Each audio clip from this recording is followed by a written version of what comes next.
Good morning! So, time check is 5:41 in the morning. So, guys, dito po sa garden na mo, nag-harvest. So, guys, bunga ng aking pagsisikap, charot.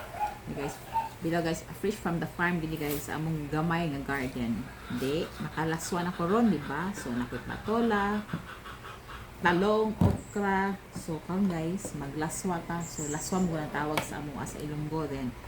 Sa Bisaya is, saan siya guys? Lauoy or basoy. Correct me if I'm wrong. Basta kayo mga siya guys.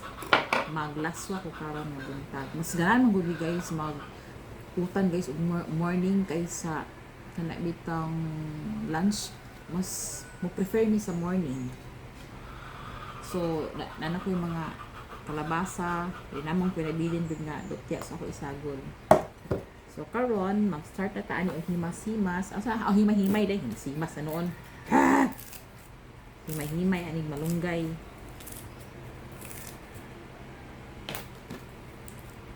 So, ako na siya sa bulan, guys. Kuan ron. Pinaritong isda. So, diba? Ayan. Grabe ako nag-walking, guys. So, luto ito pamahaw. Mamagili ang atong routine.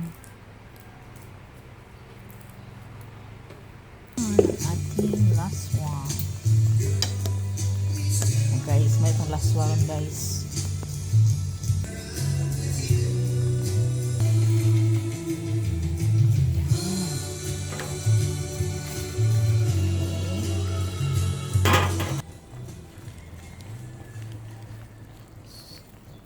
So, grabe kadagan itong gulay, guys. Ayan.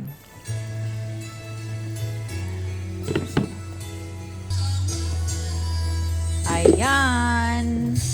Luto na ang ating gulay na laswa. Aha. Ayan. Gusto na sa'yo, ma? Gusto na?